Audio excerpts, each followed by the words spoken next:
মাঝখানে 2-3 দিন মিনি ব্লগগুলো আর দেওয়া হয়নি। আমি গেট রেডি উইথ মি ভিডিওগুলোই পোস্ট করছিলাম, তাই আবার সেই মিনি ব্লগগুলো নিয়ে চলে এসেছি তোমাদের সাথে শেয়ার করতে। হাই, আমি অনসুয়া, আমার নতুন আরেকটা ভিডিওতে তোমাদের অনেক অনেক ওয়েলকাম।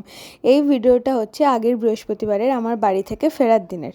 সকালবেলা একদম ভোরবেলা উঠে পড়েছিলাম, নিজের জন্য বানিয়ে নিয়েছিলাম ব্ল্যাক কফি। তারপর মায়ের কাছে একটু কান্নাকাটি করে মায়ের কাছে অনেকটা আদর খেয়ে আবার এক রাশ মন খারাপ নিয়ে বাসে উঠে পড়েছি হলদিয়া ফিরবো বলে। যাই হোক, প্রত্যেকবারই আমার সেম জিনিসটাই হয়, একদমই মাকে ছেড়ে আসতে ইচ্ছা করে না।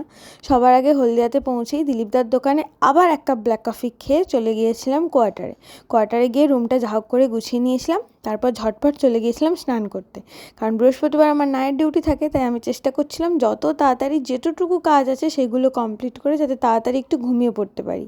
তারপর স্নান সেরে এসে পুজো করছিলাম। গোপাল এতদিন আমার জেঠিমার কাছেই ছিল, আমার এখানে আমার জেঠিমা এবং জেঠু থাকে হলদিয়াতে। তারপর গোপালকে পুজো করে ভালো করে তারপর একটা আমলা জুস খেয়ে নিয়েছিলাম। লাঞ্চে কিছুই সেরকম খাইনি, ডিম সিদ্ধ আর সবজি সিদ্ধ খেয়ে নিয়েছিলাম, কারণ এবার আবার ডায়েটে ফিরতে হবে। যতই হোক পুজোতে অনেক খেয়েছি আর অনেকটাই মোটু হয়ে গিয়েছি।